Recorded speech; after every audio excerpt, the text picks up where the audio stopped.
primer lugar os vamos a contar un poco cómo vemos nosotros, no en el caso concreto que os vamos a contar, sino cómo enfocamos nosotros lo que es la respuesta a incidentes y la parte en la que el apoyo en este caso concreto de CrowdStrike es algo fundamental. Y luego ya entraremos en el tema del caso concreto, ¿de acuerdo? Pues, sin más, empezamos. Bueno, título de la ponencia ya lo conocéis, es cómo sobrevivir a un incidente.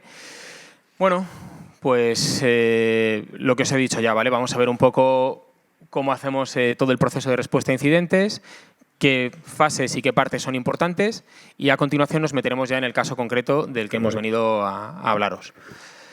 Bueno, pues incidentes. ¿Cuál es la realidad?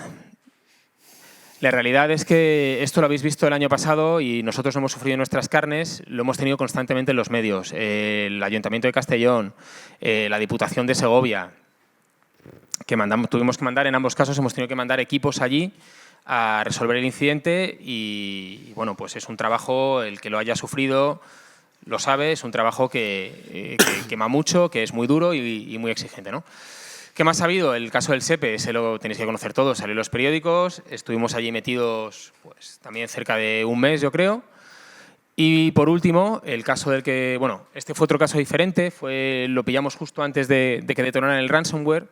Fue un caso en el que lo que detectamos, en base al conocimiento que tenemos ya de los actores de otros incidentes, detectamos justo cuando estaban a punto de detonar el ransomware. Detectamos el movimiento lateral dentro de la red, cómo se iban moviendo de un servidor a otro, cómo conectaban con los servidores de mando de control y ahí conseguimos parar el ataque. En este caso era un tema que habían conseguido saltar de un dominio a otro y se estaban moviendo por la red de varios ministerios, ¿de acuerdo? Entonces, si hubieran detonado el ransomware aquí, en vez de un SEPE, no sé lo que hubiéramos tenido, habría sido el SEPE por 4, más o menos, ¿vale?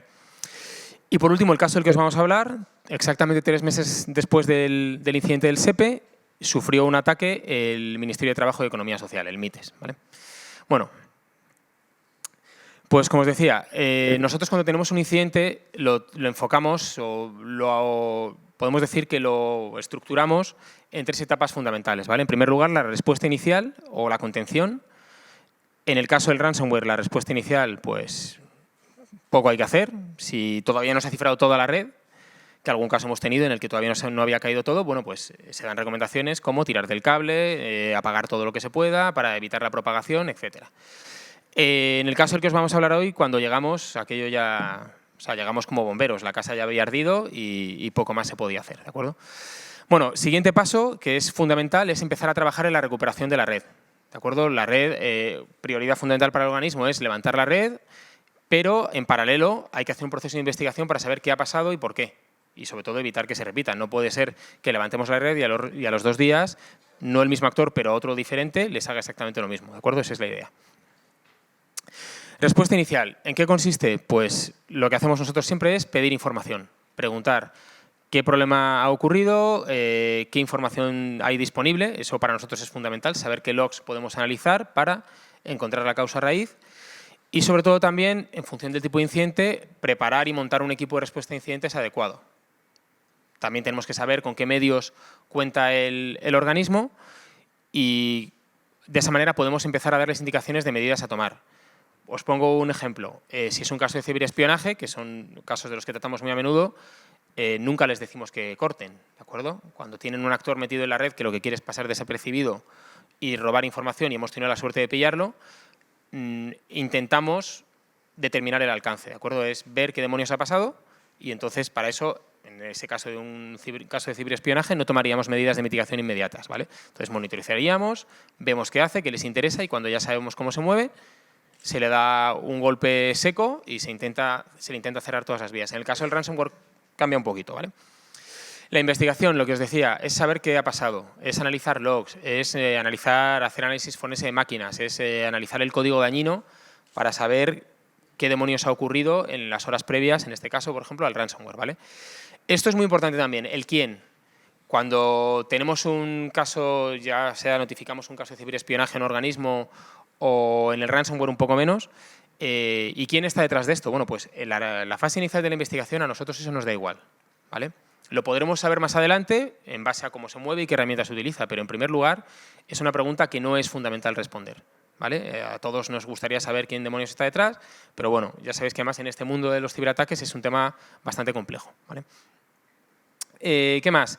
La parte de la investigación es un proceso que es largo, no se hace en un día, no se hace en una semana y requiere consultar muchas fuentes de información para poder sacar indicios. Y sobre todo es un proceso cíclico, ¿vale? Es decir, se trata de ir generando pistas que nos permiten identificar acciones del atacante y toda la información que tenemos, revisarla con esas pistas que hemos encontrado para ver si el atacante estaba presente en la red desde antes. Os pongo un ejemplo. Llegamos a un caso en el que el actor ha accedido a través de un VPN. Pues si vemos que la última conexión que ha hecho el atacante es desde una dirección IP que está en, yo qué sé, en un proveedor así más o menos, vamos a decir gris, en otro país y a una hora que no es habitual que alguien de la administración se conecte, bueno, pues tenemos ahí un indicio. Entonces, con esa IP lo que hacemos es revisar todos los logs perimetrales para saber si el atacante, pues en este caso el reconocimiento de la red o cuando compra las credenciales y quiere probar si le funcionan, desde cuándo se ha estado conectando. Entonces, en muchos casos vemos que la actividad no es el día que detona el ransomware, sino que probablemente ha empezado 10, 15 días antes, hace alguna prueba de acceso, comprueba que realmente puede moverse por la red y luego ya un día entra y detona el ransomware, ¿vale? Entonces, bueno, tenéis ahí el ciclo, esos indicadores de compromiso, esos IOCs, se despliegan en las herramientas que tengamos y vamos detectando nuevas cosas y realimentamos constantemente, ¿vale? La parte de mitigación y remediación, lo que os decía, es en paralelo. En el caso de ransomware, fundamental levantar servicios. Es reunirnos con los responsables de sistemas, identificar servicios críticos, identificar dependencias entre ellos y empezar a levantarlos. ¿Qué más hacemos en la fase de recuperación? Ya que levantamos servicios, vamos dando instrucciones de securización de los mismos. Es decir, si han entrado por un agujero que había en un servicio determinado, ese agujero hay que cerrarlo, ¿vale? Se trata sobre todo de evitar que pase exactamente lo mismo, ¿vale? Que si nos vuelven a entrar, que probablemente ocurra, al menos que no nos dé vergüenza, ¿no? Que no nos ponga la cara colorada haciéndonos exactamente lo mismo. Es como cuando tú le dices a tu hijo que hay algo que le regañas diciéndole que no está bien, yo qué sé, si le has dejado un rotulador en la mesa y te ha pintado toda la pared, pues si luego le vuelves a dejar el rotulador en la mesa, por mucho que se lo hayas dicho, es probable que te vuelva a pintar la pared, ¿no? Pues esto es lo mismo. Por mucho que le expliquemos al organismo qué ha pasado, si no le damos indicaciones para que lo evite, lo más probable es que vuelva a pasar, ¿de acuerdo? Y lo que os decía y que veis ahí al final, es fundamental lecciones aprendidas. Nosotros lo hacemos en el equipo de respuesta a incidentes, cuando nos juntamos en la sede del centro, lo hacemos siempre, lecciones aprendidas. Pues nos ha faltado esta herramienta, nos han faltado conocimientos de esta tecnología. Hemos visto que no hemos transmitido bien este mensaje a la dirección del organismo y no han entendido y no han priorizado lo que tenían que priorizar, ¿vale? Entonces, eso es muy importante. ¿Qué más tenemos que hacer? Pues nosotros elaboramos documentos para apoyar. Tenéis aquí algunos que tenemos en nuestra página web, la web del CCN. Buenas prácticas, gestión de incidentes de ransomware, cuando desgraciadamente haya ocurrido. Tenéis también gestión de cibercrisis, que puede ser desde publicación de información de la empresa o lo que sea. Tenéis también buenas prácticas para prevenir, ¿vale? Prevenir situaciones o incidentes de ransomware y también los informes de código dañino que vamos publicando, ¿de acuerdo? Y luego, para prepararnos, ¿qué hacemos antes de afrontar un incidente? Pues es fundamental lo que se conoce como CTI, ¿vale? Como Cyber Threat Intelligence. Y aquí le voy a dar, Miguel Ángel, todo tuyo. Hola, sí. Bien, hola a todos. Bueno, la parte de inteligencia de amenazas, ¿no? Es un concepto quizá un poquito abstracto.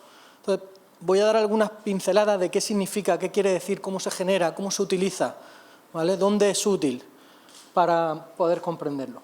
La inteligencia de amenazas es conocimiento basado en evidencia. ¿Qué quiere decir esto?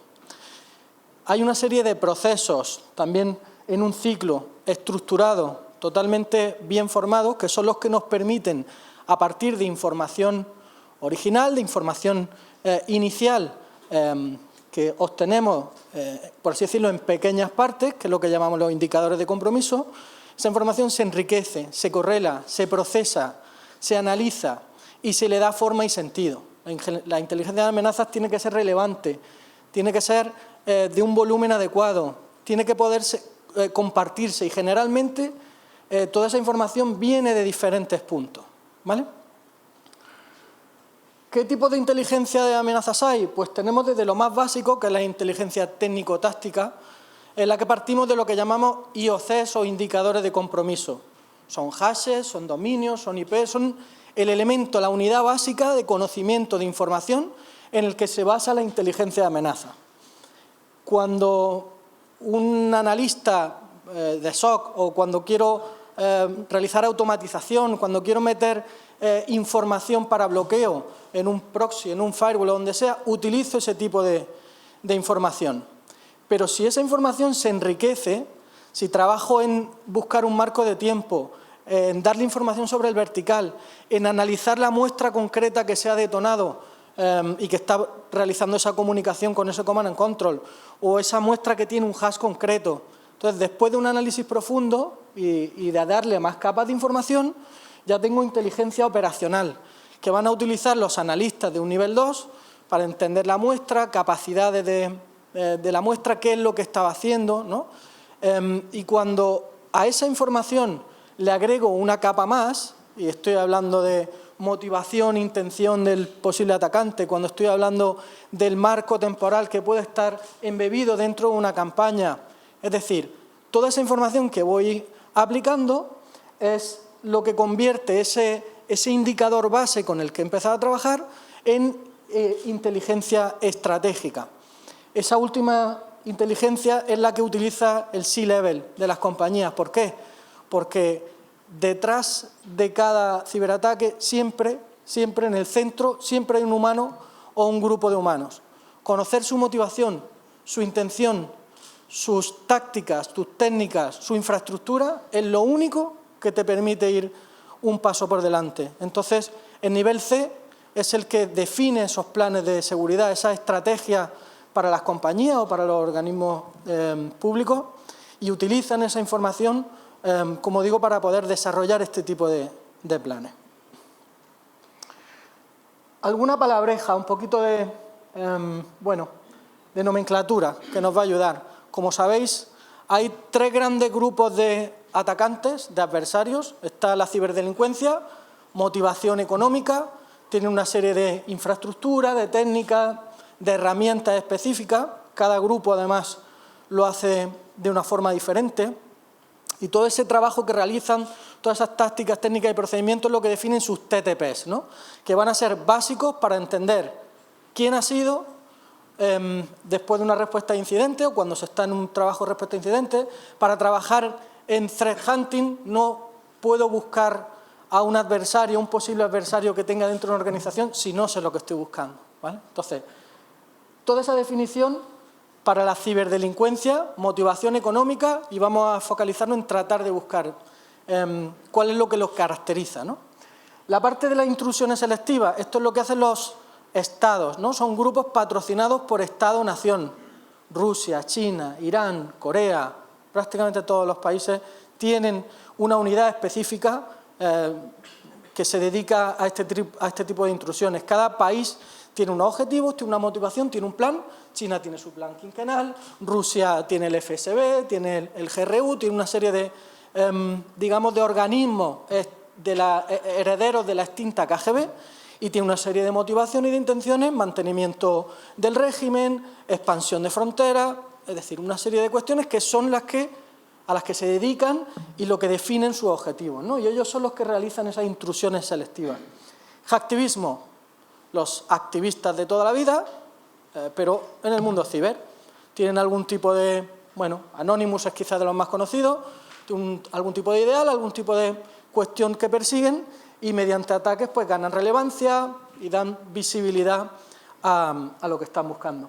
Y en nuestro caso, en el caso de CrowdStrike, los atacantes los dividimos por animales según el país de procedencia. Si hablamos de bear, de los osos, pues hablamos de Rusia, pandas son China y son enmarcados dentro de lo que son los atacantes de Estado-nación. Siempre que vais a Spider, estamos hablando, que lo veis aquí abajo, estamos hablando de un atacante de cibercrimen, ¿no? Y siempre tendrán su nombre. Big Hunting Game, caza mayor. Antiguamente, los atacantes de cibercrimen atacaban de forma muy indiscriminada a muchísima gente, pero cambiaron la estrategia. Y lo que hicieron fue buscar organizaciones que eran mucho más rentables y con un solo ataque ganaban mucho más dinero, ¿vale? Y los DLS, que son los Dedicated Leak Site, fue otra costumbre, otra forma de proceder que adoptaron no hace demasiado tiempo, en la que cuentan con un foro, con una página donde publican información robada de las víctimas. ¿Por qué? Bueno, también lo mismo que el ransomware ha evolucionado, también evolucionan las medidas contra ransomware, ¿no? Y todos tenemos más cuidado con las copias de seguridad y demás, ¿no? Como los atacantes lo saben, utilizan esa información robada como método de extorsión para forzar a la víctima a pagar o incluso en el caso de que puedan recuperar los datos. Intenciones y capacidades. Cuando hablamos en esta gráfica, si veis, intenciones, qué es lo que quiero hacer, y la capacidad es qué capacidad técnica tengo para hacerlo, ¿verdad? Hacktivistas tienen mucha intención pero no tienen demasiadas capacidades. Pasa lo mismo con los grupos ciberterroristas. Pakistán, India, Vietnam, Irán, como veis, ya Irán se encuentra situado justo en el punto medio de capacidades. Sin duda, China, Rusia y Corea son las tres grandes potencias del mundo ciber, ¿vale? De los grupos patrocinados por Estado-Nación. Y lo curioso es que hemos visto que los grupos criminales, que no tendrían por qué estar asociados a este tipo de cuestiones, en ciertos momentos, como está pasando desde la guerra de Ucrania y con algunos países concretos como Rusia, hemos visto que han convergido y estamos observando esto que llamamos la amenaza híbrida, ¿vale? Que luego daremos un poquito más de detalle.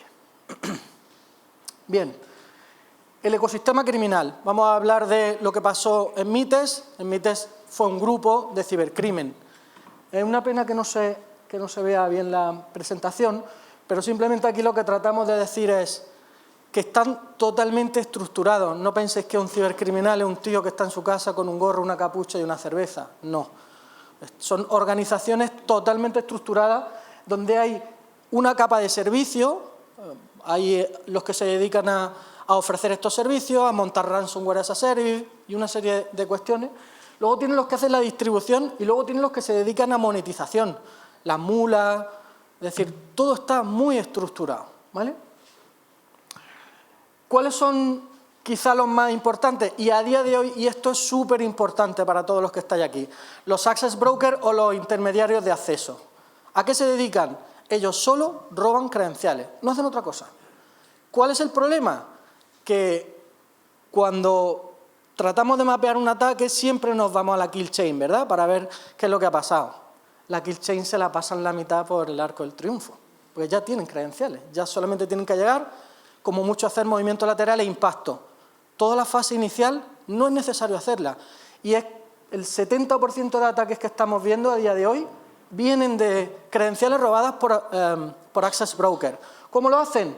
Infectan con equipos, máquinas, con malware, mediante phishing, 1000 formas de hacerlo. Recopilan toda la información y luego la venden, ¿vale? ¿Es posible identificar dónde están, de dónde son estos? Sí. Los tenemos en Venezuela, los tenemos en Brasil, los tenemos en Ucrania, los tenemos en Corea del Norte.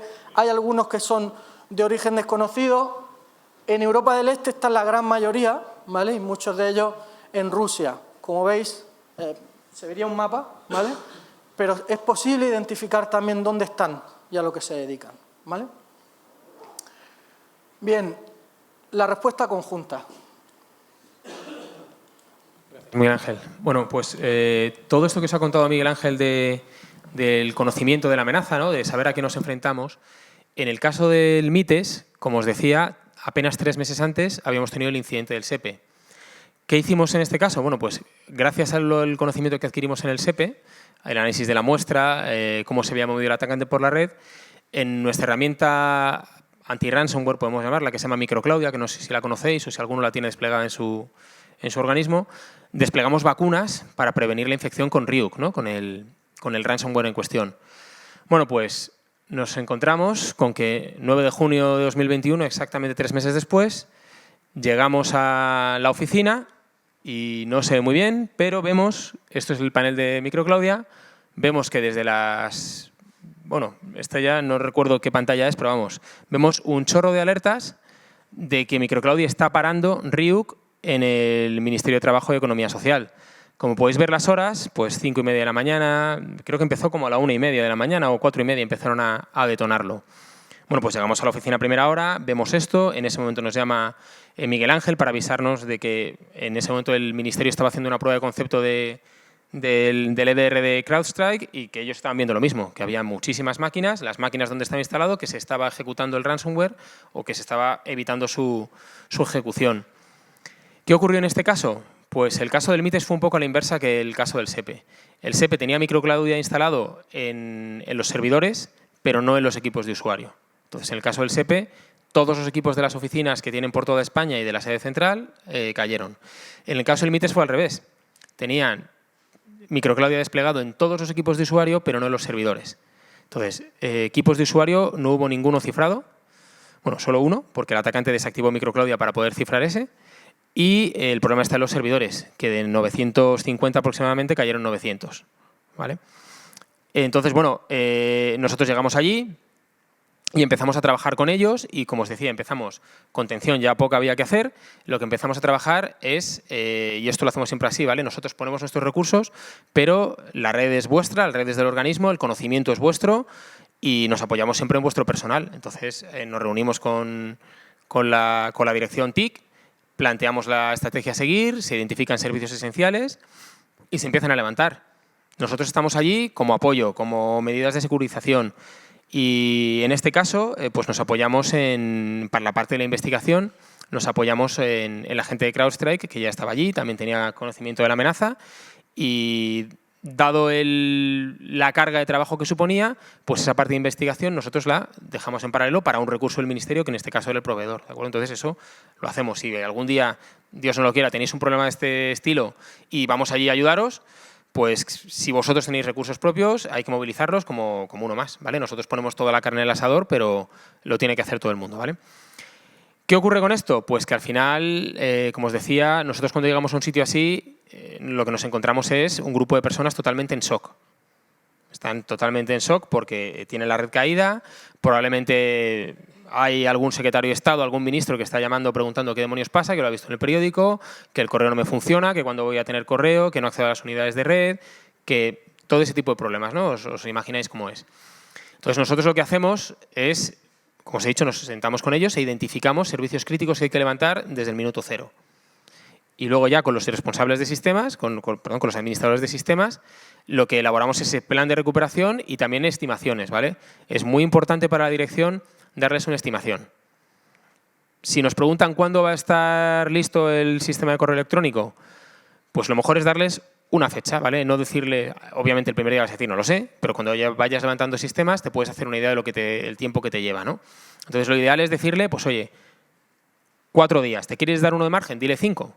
Pero si en esos 5 días consigues que no te pregunte cada día por el correo electrónico, todo el mundo va a trabajar mucho mejor, ¿vale? Y ya os digo que es algo que es un proceso que quema mucho. Nosotros, a raíz del incidente del SEPE, en el CCN nos organizamos por turnos. Cuando tenemos un incidente de este estilo, sabemos que vamos a estar allí de 8 de la mañana a 11 de la noche y lo que hacemos son turnos. Uno de mañana, uno de tarde, nos solapamos a mediodía para ponernos al día y a funcionar, ¿vale? Entonces, bueno, en este caso, pues lo primero, el directorio activo.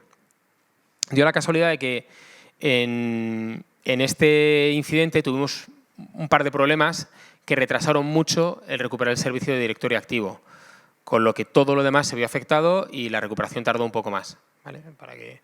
Luego, importante como servicio crítico, que igual es algo en lo que nosotros personalmente como técnicos no pensamos, pero que allí salió enseguida, el tema de nóminas. ¿Vale? Para que la gente de nóminas del ministerio pudiera trabajar. ¿No te acuerdas, Miguel Ángel? Hubo que pinchar un cable desde el CPD por un pasillo enorme a una sala donde se les puso allí con 3 portátiles.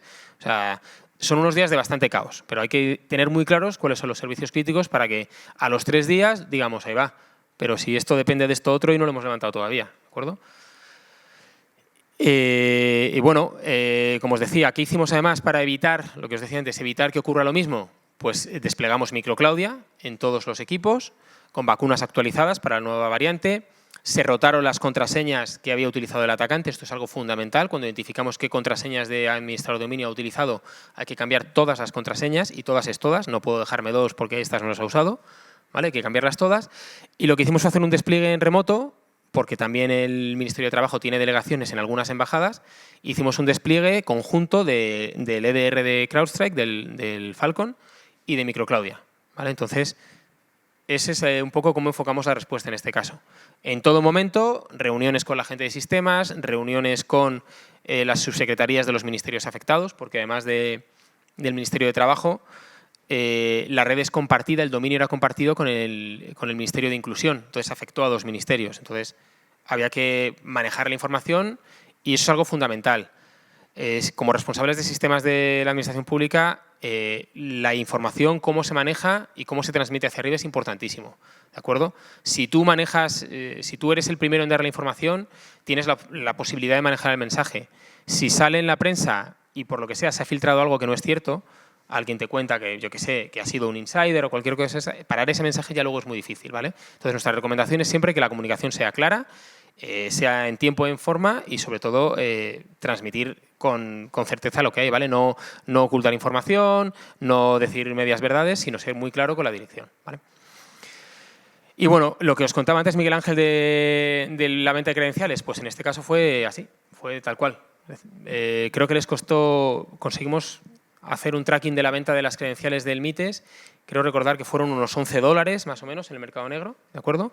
Alguien consiguió unas credenciales del ministerio, las puso a la venta, las compraron por $11 y aquí tenéis un poquito el esquema.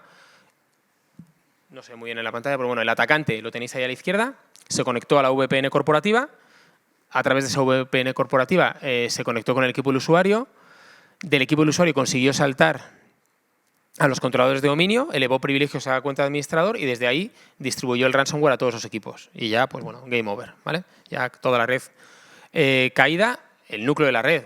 Podemos decir que en el caso del SEPE les pegaron un tiro en el brazo porque fueron los equipos de usuario y en el caso del MITES les pegaron un tiro en el corazón porque fueron los servidores. Entonces, el impacto fue mucho mayor. Y bueno, pues esto fue un poco. ¿Qué ocurre? Como os decía, es importante conocer al atacante. Entonces, en este caso, la parte de la investigación recayó en la gente de CrowdStrike.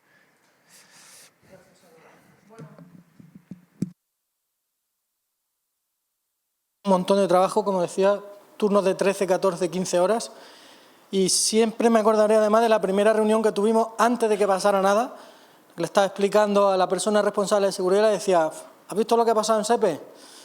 Tiene un antivirus tradicional solamente, necesita más visibilidad, necesita herramientas específicas como las que ofrece CCN y demás. Y vengo del futuro, así se lo dije, y si no pones algún tipo de acción o tratas de solucionarlo, y la última slide decía, esto es lo que vas a estar diciendo. Y solo ponía, quiero recuperar mi vida, ¿vale? Tal cual. Porque un proceso de respuesta a incidentes se puede alargar semanas o meses. Los turnos de trabajo son 13, 14, 15 horas. El estrés es brutal. La gente además que no, yo vengo de ese mundo, él trabaja en ese mundo. Estamos acostumbrados a ese tipo de estrés y de presión. Las personas que no están, pues tienen un problema, ¿no? Y luego esta persona me decía después, qué razón tenías, ¿no? Te teníamos que haber hecho caso. Entonces, bueno, no se desplegó a tiempo y era frustrante ver desde las máquinas que sí estaban protegidas como el sistema nos decía, se está cifrando esta máquina que no tenían ningún tipo de protección, ¿no?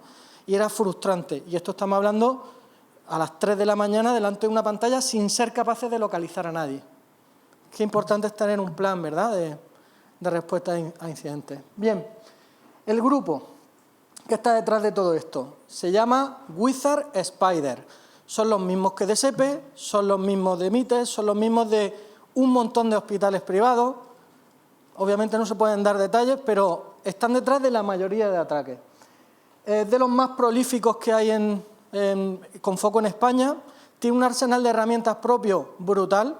Siempre que veáis un ataque de ransomware de Ryuk, que es Ryuk, son ellos. Conti, son ellos, ¿vale? Tienen muchas otras herramientas, Anchor, luego las veremos, ¿vale? No se ven, pero ahí están. Bueno, las comento un poquito.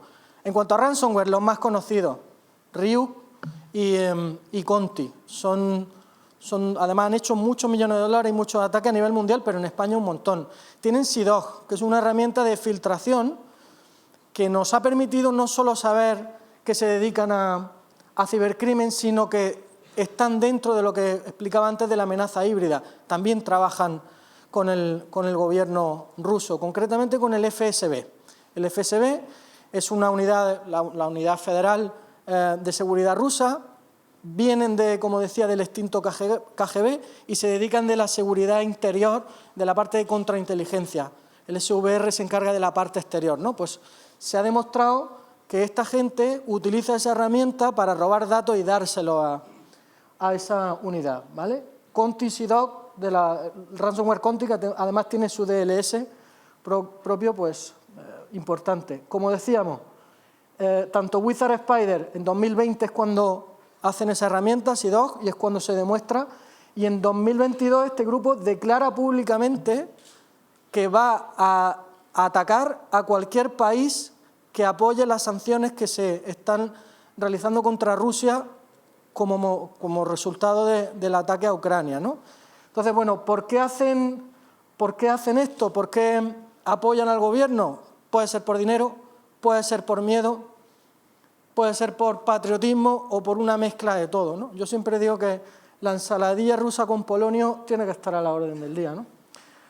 Indrik Spider, otro grupo similar que también ha realizado muchos ataques en España y asociado a este mismo tipo de amenaza, ¿vale?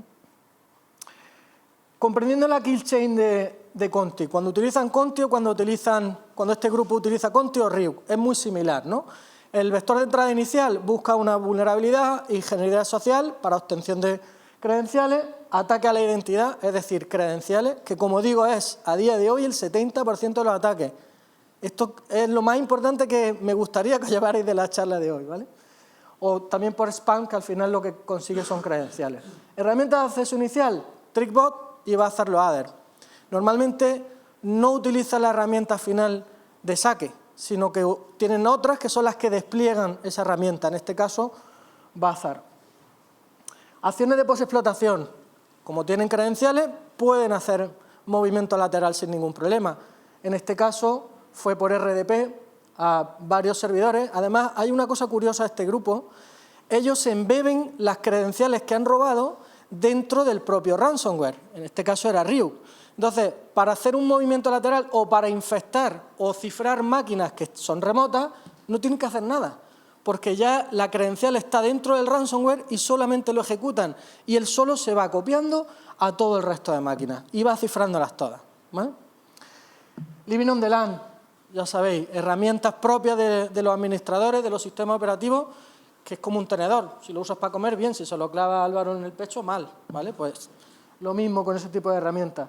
Filtración de datos y administración remota. Estuvimos muy pendientes utilizando herramientas que analizan el riesgo de exposición digital, que no hubieran fugado nada, ¿vale? Que no se hubieran llevado nada. Y hubo mucho trabajo forense conjunto para tratar de identificar si se habían llevado algo, ¿vale? Porque luego lo íbamos a ver en su DLS particular, cómo lo publicaban, cómo se iba a enterar todo el mundo y cómo, imaginaros, ¿no?, en un MITER la cantidad de información sensible que se podían haber llevado, además de las comunicaciones que tiene con otros ministerios, con otras entidades gubernamentales similares o hermanas, y había bastante miedo en función de lo que se podían haber llevado y lo que podían haber hecho con esa información, ¿vale?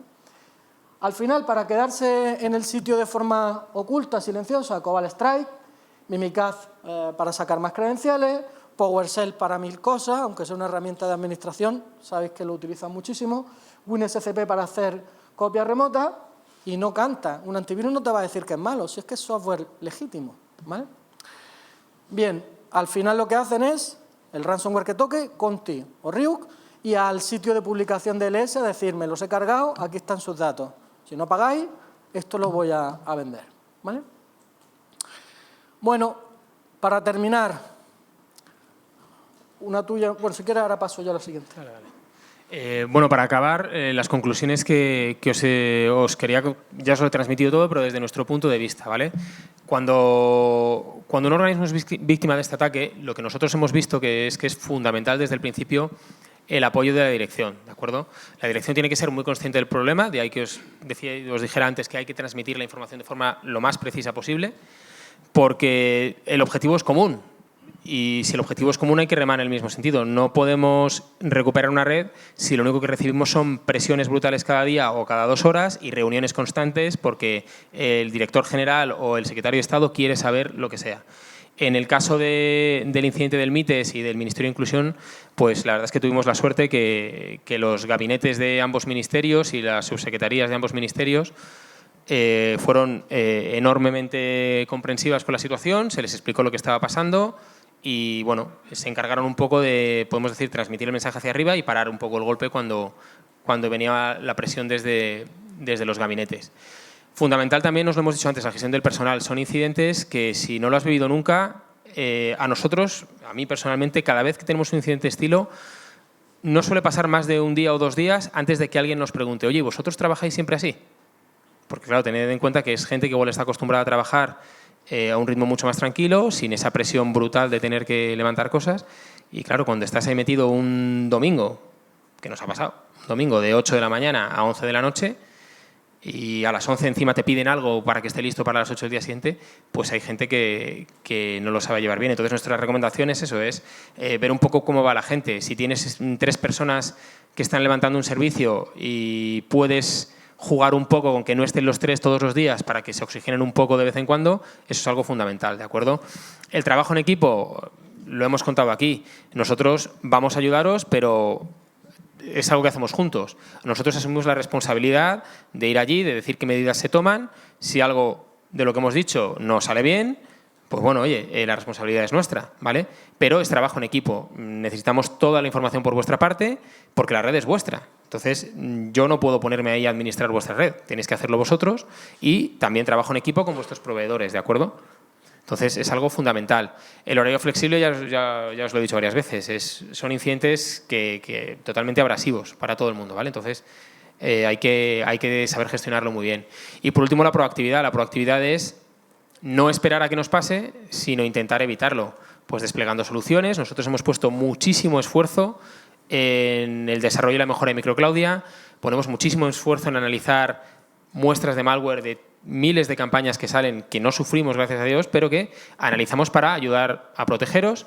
Y ponemos mucho esfuerzo también, lo ha comentado Miguel Ángel, el tema de las credenciales, ¿de acuerdo? Ponemos un esfuerzo tremendo en intentar estar al día de qué credenciales se están vendiendo en la dark web, qué filtraciones de credenciales de organismos públicos hay, para notificaros y tratar de evitar estas cosas, ¿de acuerdo? Entonces, hay que intentar que la seguridad no sea algo que hago cuando me pasa, sino que yo proactivamente busco estar protegido frente a este tipo de amenazas. Y Miguel Ángel, por favor. Bueno, para terminar, obviamente, como decía Álvaro, las gracias a todo el departamento de gestión, de gerencia de MITES, porque la verdad que tuvieron mucho aplomo para nunca haberse visto en esa situación y estuvieron parando el primer golpe para que nos pudiéramos dedicar a trabajar. Pasamos muchísimo tiempo allí, pasó de todo. De hecho, creo que es el único sitio que he visto que estaba comprometido y luego llegó otro atacante, no sé si te acuerdas, desplegó una herramienta que lo que hacía era cambiar la nota de rescate del que había atacado por la suya. O sea, yo creo que nunca había visto eso hasta aquel día y eso pasó allí. Por eso decía, hubo algunos contratiempos, pasó de todo, ¿vale? Hasta eso. Nada, y dar las gracias también lo mismo a CCN. Son realmente profesionales, se puede trabajar en equipo. Lo hicimos bastante bien, espero no encontrármelo más. Lo hicimos muy bien, sí. No, bastante bien, lo hicimos muy bien todos. Sí, espero no encontrármelo más, por lo menos en esa situación. Y para terminar, la capacidad para derrotar las ciberamenazas avanzadas reside casi por completo en la comprensión del problema. Sabemos que tenemos que utilizar herramientas específicas para protegernos. Sabemos que tenemos que tener cuidado con la identidad. ¿Qué está pasando con nuestra identidad? Hay que proteger de forma específica la identidad. Hay que tener además capacidades de reconocimiento, deep, dark web, canales de Telegram y demás, si se está vendiendo información nuestra, ¿no? Pues tenemos que poder anticiparnos. Es la única forma de realmente de solventar las cosas, es tener el conocimiento, las herramientas y la capacidad, ¿no? Entonces, bueno. Con esto terminamos. Muchas gracias.